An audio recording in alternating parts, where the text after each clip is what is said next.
Hi, everyone, and welcome to this episode of Ask a Death Doula.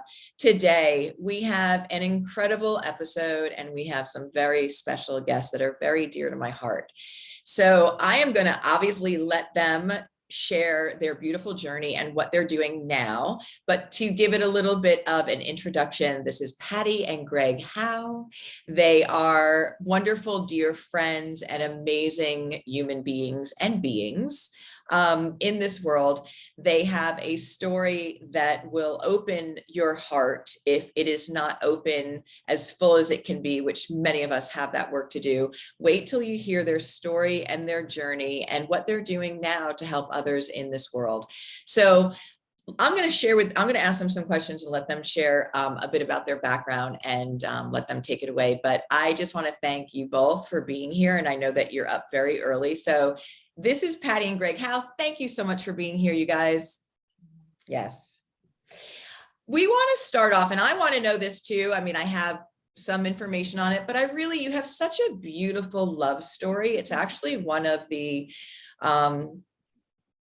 most impactful of my personal friends that I've known, like just hearing your love, seeing your love for one another. And it's so inspiring. So I have to ask, how did you both meet? Let's start with that. We met in 1987. I had come to Naples, Florida after being away from the family home for about 16 years. Mm-hmm. And life had kind of broke me and I was needing a fresh start. So I came home to where my parents had retired in Naples, Florida. I grew up in upstate New York. And so I went home, and that was interesting, being the wayward son that had come home, sort of. And so I had gotten a job, and I had come from working on boats most of my life, my adult life, but just working on boats. And so I had gotten a job working on a dive boat in Naples, Florida. And one day I show up for work, and there's a new captain, and it's Greg. And I walk in and I see him with his Varney sunglasses on, which I'd always loved Varney sunglasses. And I had a gardenia in my hair. And that's the first time that we met. Beautiful. And that was the beginning of our 35-year-old romance. And so he had come to Florida from Louisiana on a sailboat that he had built to care for his parents, to be around his parents at this time in life. I'm around my parents in this time of life. Yeah. And then we meet and fall in love. And then we end up raising one another's children. And then we end up taking care of both of our parents. So in families of 6 and 7 children, Greg and I were the ones that showed up to take care of our parents. Mm-hmm. And it has really kept our love alive. Yeah. Yes. And it teaches you so much, right? So, you know, this is so poetic. So it just like, I'm picturing the whole thing with the gardenia and the glasses and the sailing. And it's just like, you know, it's out of movies, but it's really real. So I want to go back, Patty, for a minute. When you said, you know, that there was a breakdown in your life's journey. And I want people to really understand that when there's a breakdown, there's a breakthrough on the back end. There's that opportunity. And I don't care who you are in this world, what you have, what you look like, what we see from the outside. Everyone has their struggles and their traumas. And I feel like personally, the brave and the courage to really just say, this isn't working, and putting it out there and kind of like shaking it up. And that's scary, right? Because our world doesn't really like that or accept that. Is really, again, that belief and courage where that shining breakthrough can happen. So I love breakdowns because that means we're breaking through, or we have that opportunity. So I don't want people to feel bad when they're finding themselves in that space. Well, it's funny that you say that, because just last week I had the epiphany as I was remembering some of the darker things that, you know, have occurred in my life. And then the next phrase that came through was turning points. Yes. So those things that I had such a hard time at looking at, mm-hmm. once you go back and you remember and you look at them, they were the turning points in your life. And you are going to fall down again and have another turning point, sure. But they're major. And so when you reflect and go back through your story, those are the times that you had the most growth in your life? I love that. I very much always will share that the direct correlation to your spiritual growth is the intensity of the pain or the lesson that you learned. And when we can look back with that spiritual wisdom that people at the end of life get, everything was a gift. Everything. And I know that's very hard sometimes to conceptualize or to understand, especially when we're going through it.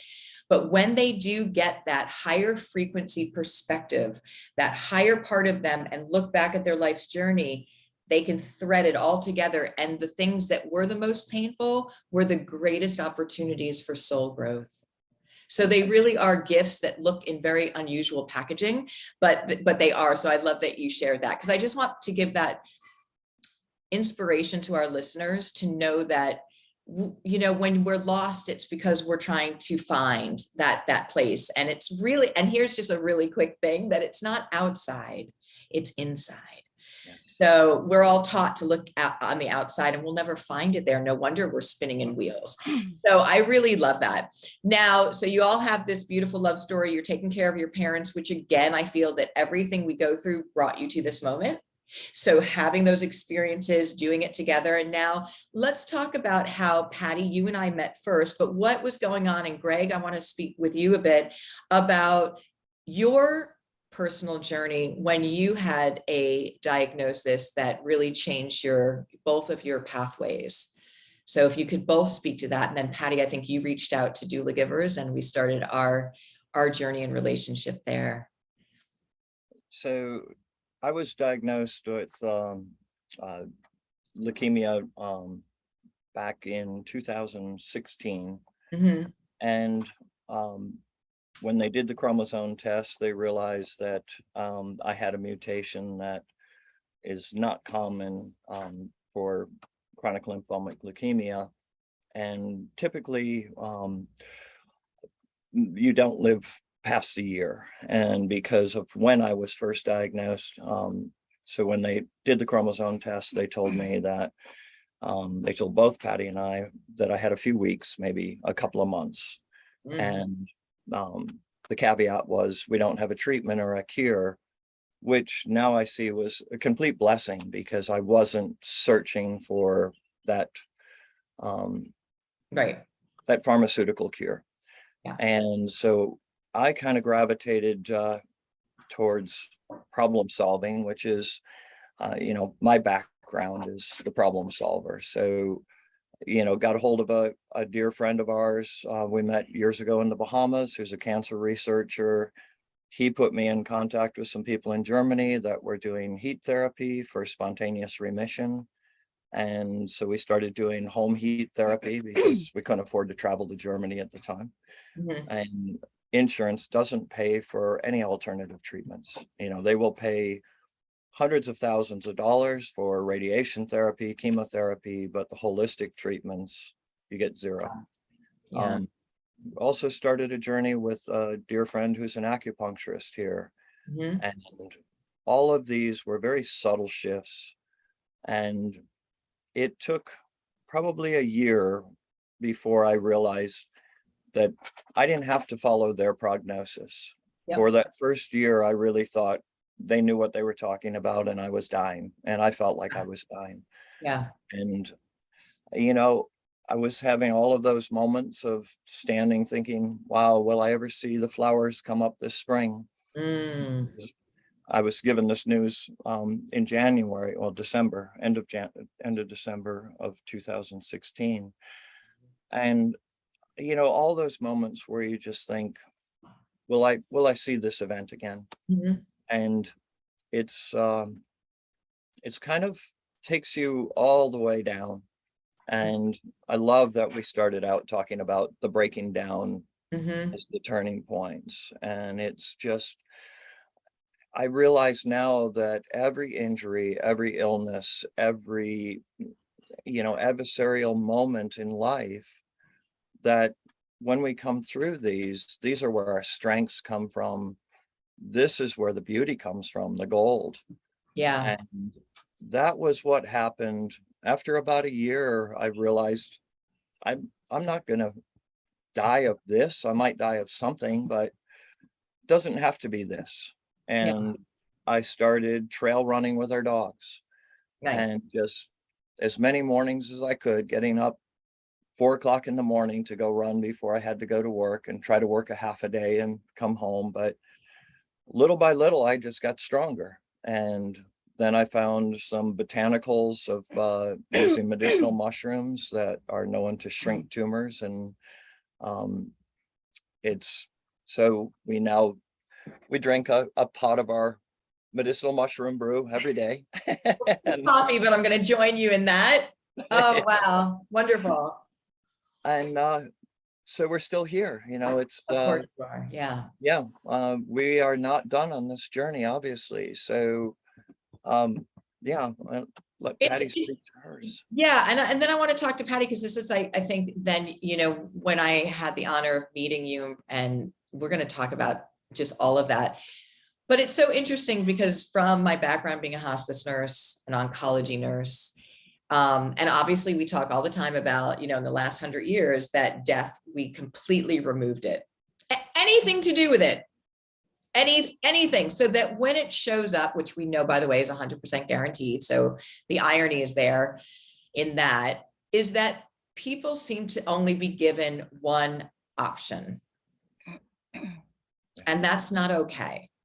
So we're going to also talk about the empowerment and making your own decisions here, which I love. But Patty, let's share about, if we can, how you then found Doulagivers and what that was like. Because I remember your beautiful face always on the Zoom calls, and what that was like, how you found it. I think, it was during the pandemic, right? And also the beautiful community that you are now family with. So can we share a bit about that, what that journey was like, finding that space? So that was in March of 2020. There you go. COVID, the sheltering in place was just starting.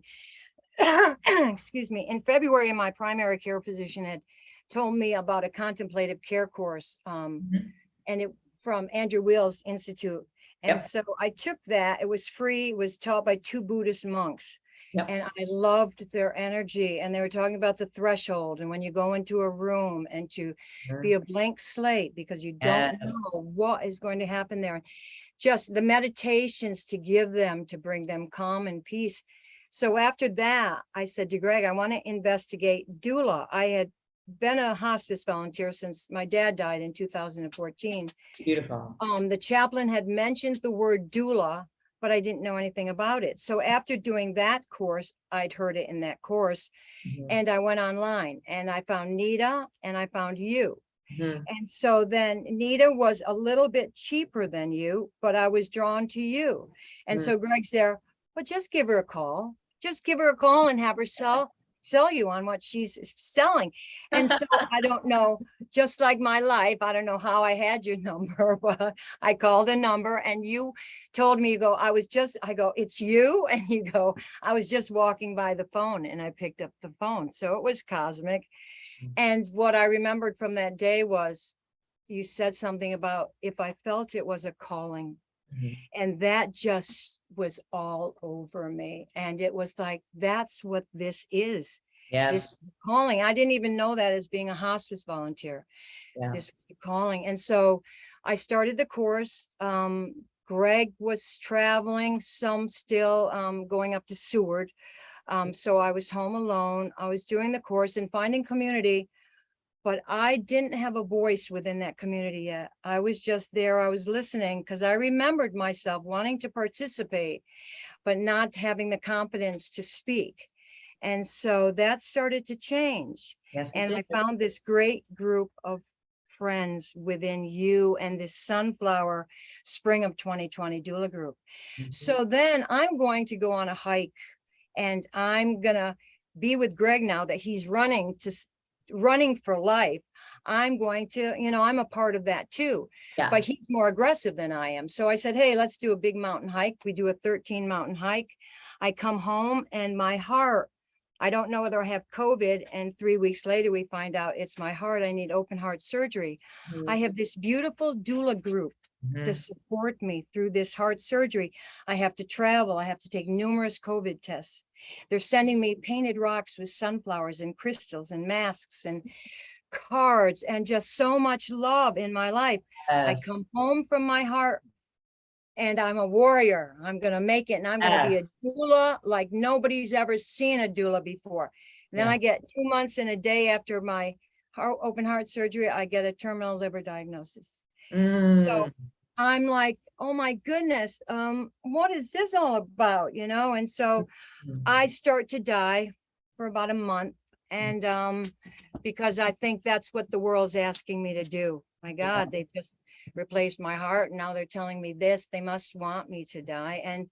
And so I was dealing with that, and Greg's attitude about his own. I didn't really understand how he processed his leukemia because I didn't have cancer yet. And so I realize now we didn't really process that together. I don't think you really can understand what somebody's going through.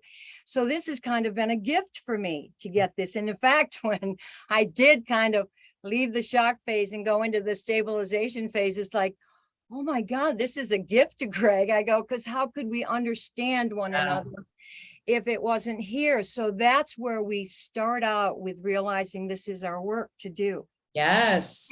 And so we're trying to understand it as we hold our hands and walk forward into the light, or whatever you want to call it, on the planet. But then the energy of the doula community coming into my life and dropping names like Gabor Mate, dropping other ideas about finding closure at end of life, made us investigate and get curious and Yes. start repairing Yes. things in our world that we didn't even know were broken until we started looking back at it because we were told we had to leave. And that's where the most beautiful part of this work has happened. Yes.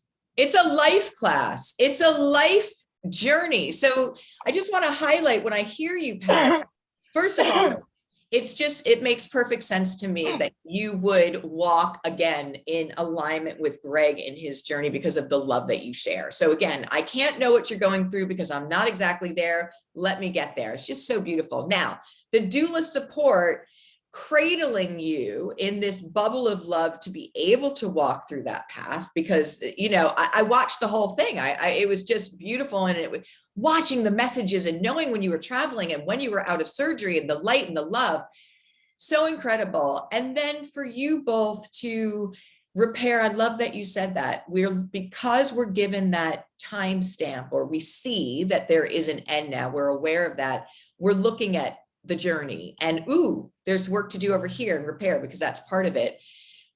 And how rich your life becomes when you start to then weave those things and put closure and release them and put light. So your example to all of us about how to live, because we don't have to wait for it. We shouldn't wait for a terminal diagnosis. We need to listen. And when you shared with it, you woke up into consciousness. I looked at things that I didn't know needed repair because I'm looking through a different lens. And that's what we want to share with people. Let's put the different lens on. Let's put the heart lens on, so we can really look at this with no judgment and with love and with togetherness, because you shared all of that, which is so beautiful. I also want to highlight when you said that when you first started the group that you were quiet, and sometimes your camera wasn't on, and sometimes you're in that beautiful hot tub with the background, and sometimes you'd message and say, I'm listening, I just don't feel comfortable yet sharing, I want to. And I was like, this is the place for your voice. And look at you now. It's like just that flower that opens up into the most beauty, and that's just our journey. So it's just, well, and thank you for this, because when Greg, I had to do a Zoom conference with my cardiac doctor, and I wanted Greg here, so I scheduled it for when he was in town. And so he wanted to talk about my condition. And then he said, okay, I'm going to wait until April. We have a cardiologist coming up in April. And I go, really? I go, you're going to make me wait till April, and you've asked me to stop doing everything that I love. I have shortness of breath while I'm standing still, and gave him a plethora of symptoms. And he looked at me and I could see a shift on the screen. And he said, let me get the radiologist to look at that scan again. And he came back to me and said, you need open heart surgery. And so I advocated for myself that day. I Yeah. didn't need Greg. Yes. And that's where this journey has like been bringing me to, and I'm realizing my own power. Yes. And Greg seeing that in me made him want to take the doula course, because he saw me rise to something that has just really encapsulated me, and it's my calling. Absolutely. And and let's stay here for a minute, because everyone has that light within them. But what we tend to do is keep it very dim, or we let others, put the clouds and that shade on us. And when we get out of our own way, and your light, just like we all have that. So watching that is so beautiful. And I think like understanding advocacy, not just for yourself, but then also in that doula role for other people that we see time and time again, especially today in our world, that don't have a voice around end of life, that are so fearful and paralyzed that there's an elder woman with an elder man caring alone for them. This is not working. So I think all of that comes to the forefront, which is really beautiful. Can we switch for a minute on Greg then now taking the doula course, and how did that come about? Because that leads us to the magic that you're doing today. Energy too. Okay. So it was, I was kind of always in the background as Patty was doing her training, and I loved all of the meetings. And it was your Thanksgiving meeting of 2020, and it was Terry Gibbons was telling a story Yep, I remember. about her stepfather coming in, and her mother had made some choices in life that had resulted in where she was at. And the story was just so beautiful, how this man stepped in and without any training was her doula and her advocate. Mhm. And the love that grew between her and this man through the course of his caring for her mother. And it moved me. I was cooking breakfast, for us. It was an early morning meeting. And I stopped and went over, fired up a computer, and I signed up for the course right then. I said, this is something that's it's calling me. And my volunteering and before that had been with the local mountain rescue team. It was very adventure, get out there and do it, which is kind of where I've always been. And this was a real shift for me. I've not been one that's really been comfortable with people's emotions. So this is a change for me. And, but it has just been the most incredible journey, and it has completely changed me. I have stopped doing all of the ship lifting that I used to do, and really shifted our focus 100% to helping people on this journey, and realizing that our own journey was the most incredible teaching. Combined with your teaching, it's such a gift that we have to share this with people. That's right. And there's an energy around this movement that is so tangible to me. And I watch, I have since gone through the hospice training. I'm now also a hospice volunteer, because it does allow me to move into the bedside and get a little more experience with people as we move into our own journey with this work. And interesting little story, segueing back to our earlier conversation about these choices in the medical, is one of my patients is a former coworker, and he and I were diagnosed the same year. I wasn't given any medical choices. He was, and he took all of them. And, here we are, 5 years later, almost 6 years later, and I'm companioning him to the edge. And I'm still in the world. And the irony, the juxtaposition of this is just, it's tangible in that. Yes. I think that we really need to examine the choices, because the medical profession really tries to frighten us into making their decisions, our decisions. And I think it's really important that we take this opportunity to be our own advocates, to say, like Patty did, that I can't do a transplant. I won't be tethered to the medical community. And she knew her limits. And I don't know that I know anyone else that has had that strength to stand up to all of the medical profession. Me either. I'm going to say, for somebody who didn't have a strong voice, like, that is really smackdown amazing, Patty. Yeah. And it was the turning point of her being able to express herself fully. And the energy work that you brought in with, was it Henry Stapp from Berkeley? Henry P. Stapp. Yes, and in the third lesson, and it was like, you were pretty mild, and then we moved into the energetics. There you go. That one really changed me. And so then when we found an energy worker in our life, and he would say, because I'm like, I've got cancer, do something, he's like, change the energy, walk back, talk backwards. And I know he didn't mean that, but then lo and behold, we decide to walk away from the industrial and say, we don't want to die with the stress of working in the world. How can we live in the world and not? Yes. And so then the yurt shows me, we have a yurt we can move into. It's like a temple. Now we can have both of our, and so these things are happening, and the season is unfolding. And will we see if there's a potential for this idea that we have? But it was there is. Oh, hello.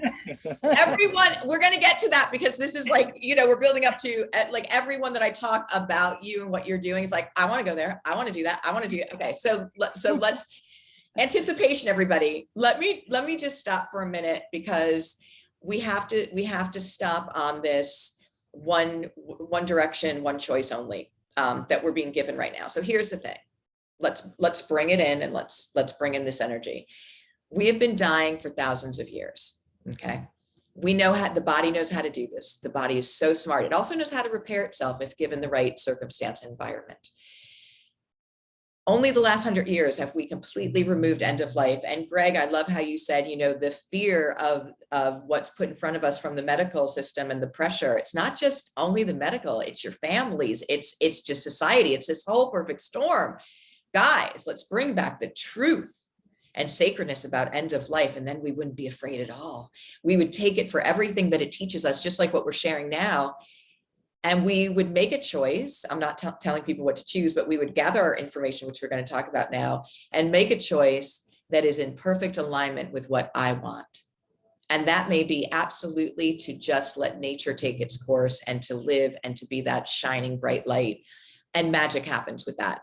So one of the things I want to share, and Patty, I'd love that. And again, it's so the ironies there of such a strong, because I know what it's like to stand up to medical people. It's such a strong moment to say, no, thank you. No, thank you for the transplant. Is that people need to get their information. They need to, first of all, the first thing I want people to do is breathe, right? When you get a critical illness or something of that nature, terminal diagnosis, just breathe. It's not an emergency.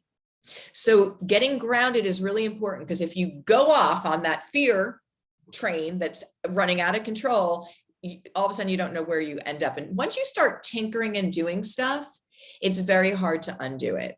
So gather your information, find out about the truth about end of life, that it's a natural process. Know what you can do to live fully in this moment today and every single day. That's what we all should be doing. And then make the right choice for you. Don't listen to anyone else.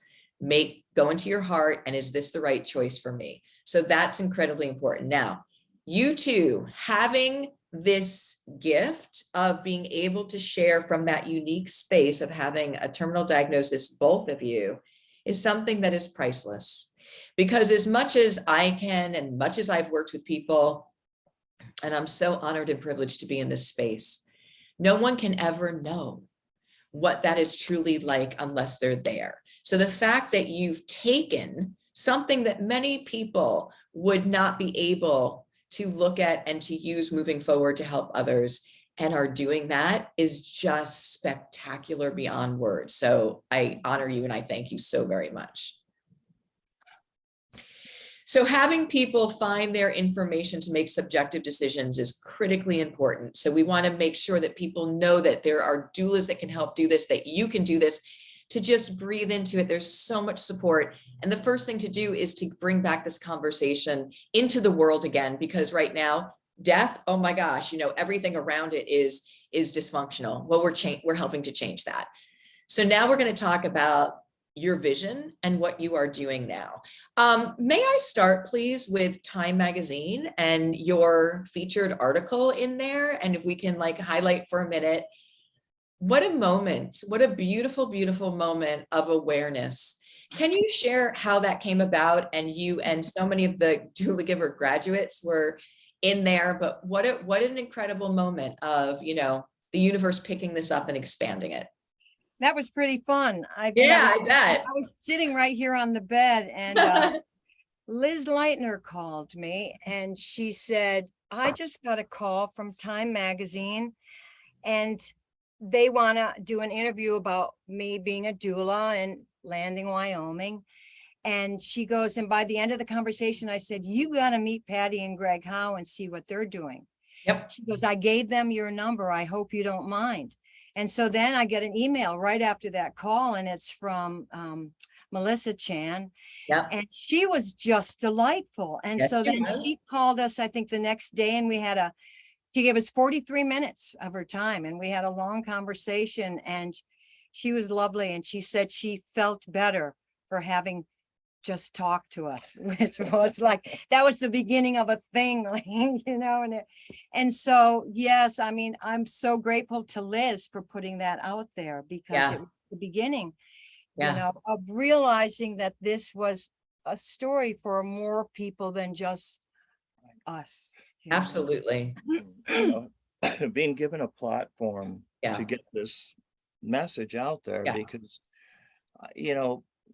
as we move through the world, we meet so many people that the fear of death is just all around them. Yeah. And, both of us have the ease of just talking about hard things with people. We actually kind of enjoy it. And, so seatmates on airplanes having to suddenly get the death doula discussion and for their 3-hour journey to Anchorage. And it's it's a beautiful thing to be able to talk freely about death and dying, to be able to look at the circle of our lives and the people that are calling us that are in traumatic situations in their life that don't even really know what we're doing, and all of a sudden we're getting calls and they're sharing their suffering. And we're like, wow, Greg, what is this? We have tools now to help them look to help.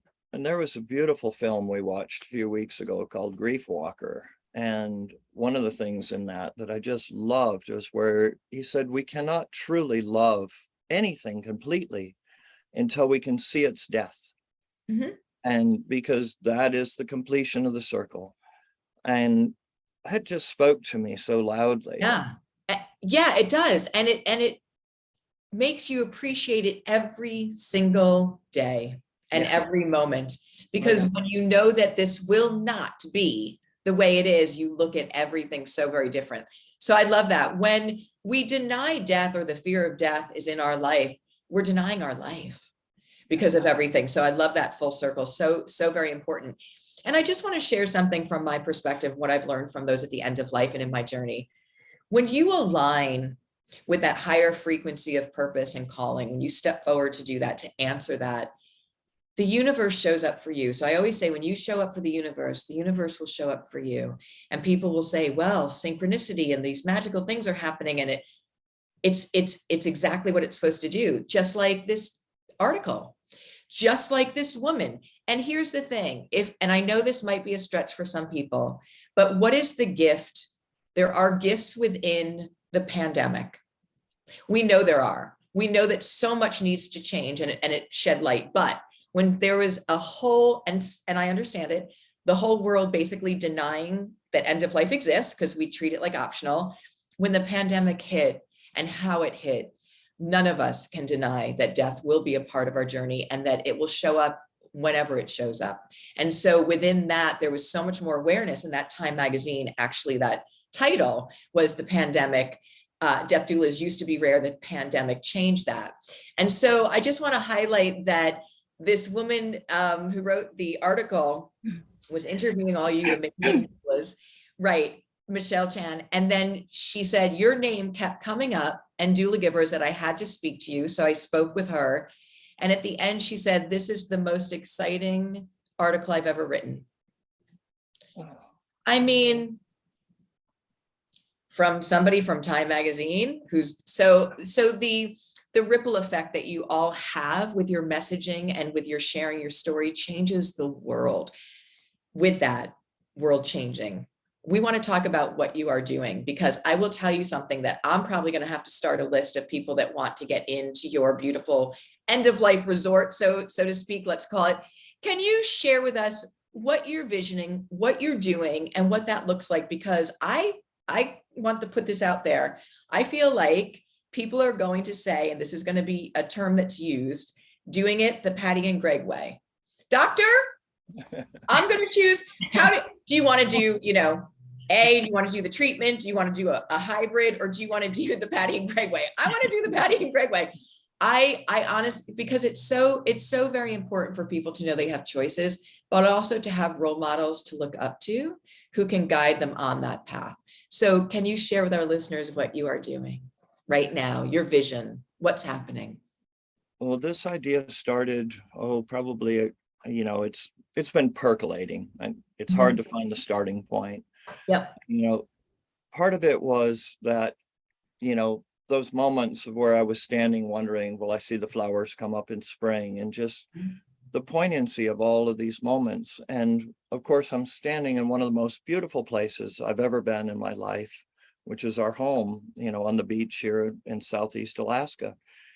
And then as we started trying to figure out, how are we going to do this without working a full-time job? I wasn't at retirement age at the time. And so I still had to be in the working world or find an income somehow.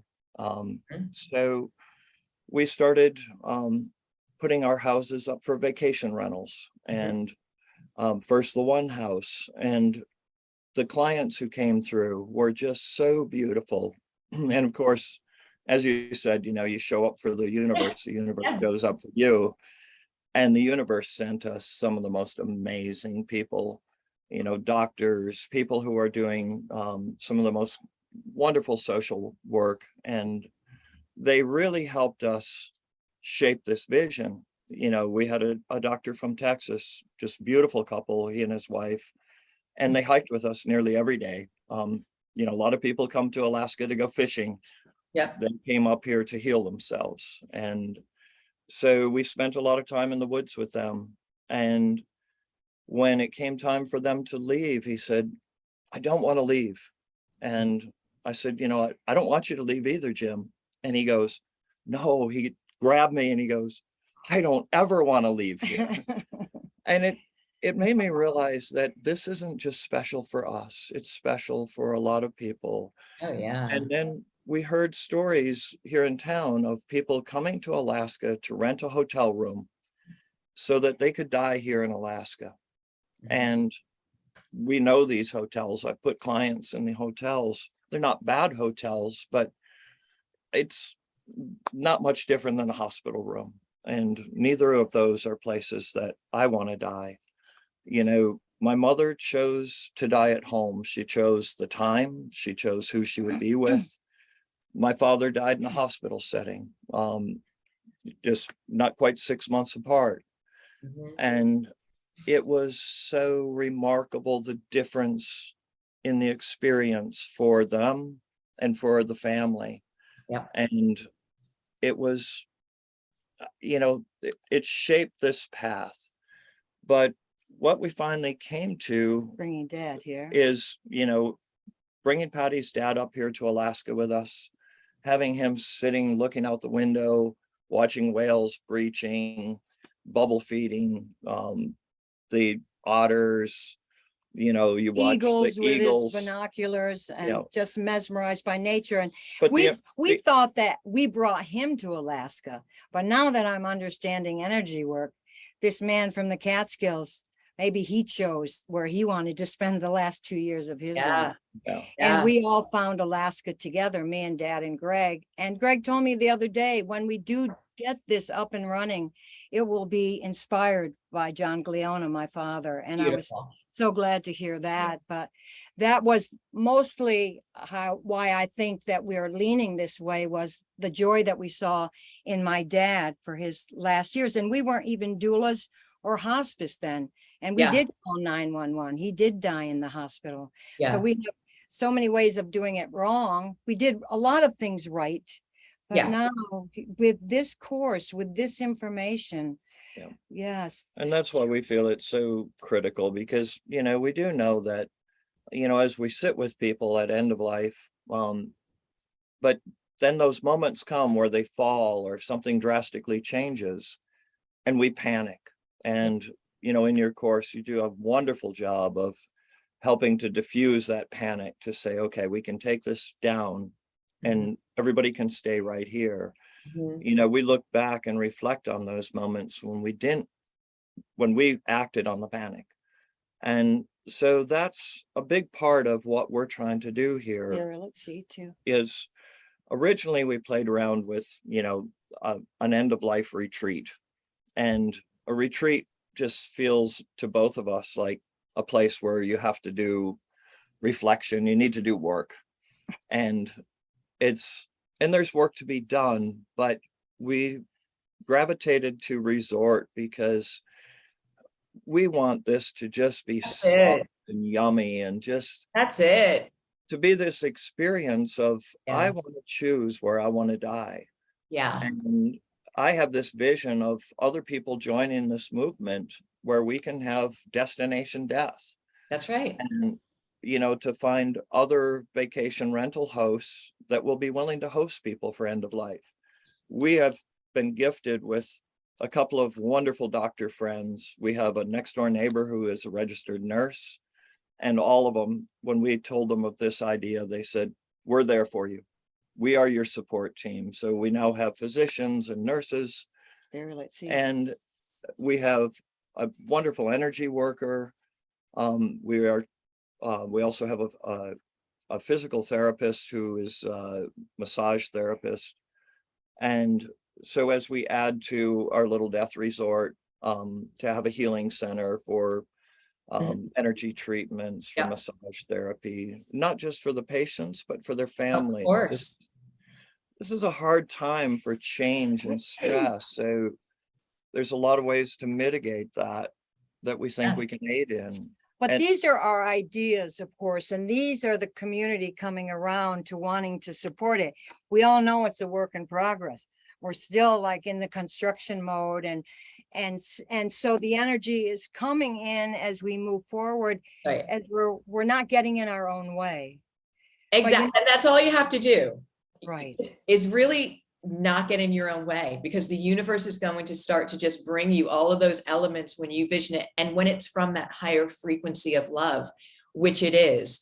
It's already done. I can see it. It's already done, because I know also when I think of it, there's such a brightness. And then when I share the end of life resort, oh, where is that? I want to do that. I love, love, love. And so let the nature part of it, when we talk about that, we're all connected to animals, to nature, to elements, to each other. When you bring in that spectacular landscape to allow somebody to sit in the middle of that, it doesn't, in my opinion, probably get better than that. And then when you have two guides, such as yourselves, who actually can understand what somebody is feeling and help them to just be, And then you do have options for healing work and things if they want. There's no pushing here, there's flowing. I mean, it's so gorgeous. And then I love, Greg, that you shared that other places and other destinations, because some people might want this or might want that mountain. But I think to start that model is so needed. You know, we talk about doula houses all the time. This is and I just love End-of-Life Resort. It has so much just great energy around that. Who doesn't want to go to a resort, even if it is at the end of life? This sounds great. So you might have to start a waiting list. Yeah. Yeah, well, and you know, it's being on the sea and being people that haven't had a lot of money in our life. And so we're very sympathetic with people that for funerals and for Yep. all of that. Of course. And Greg had, you know, contacted a couple of people that we know that have vessels here and are willing to work with us for full body burial at sea. Yeah. And Beautiful. which puts, you know, which takes such financial stress, you know, away from the family at a stressful time anyway. You have to. It's ridiculous. Really, what dying is so expensive, like the whole way through. And also it's just not going well.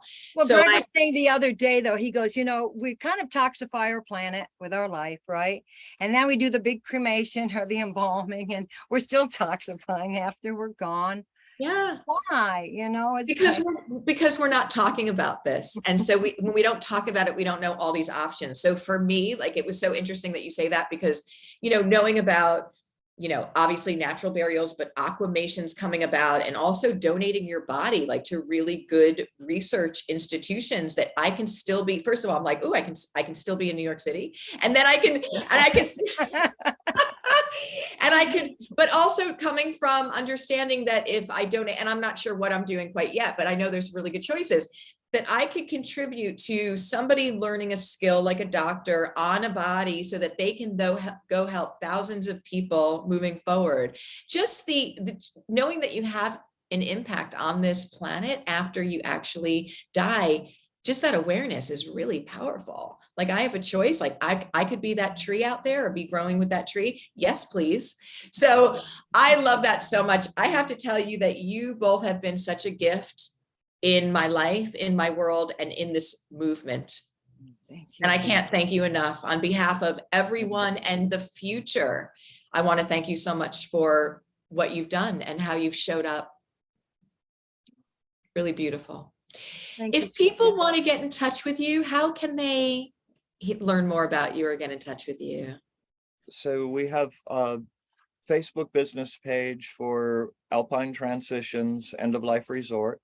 Your email would be better. And or they could email us direct at greg.howe at jabfi, jabfi.net.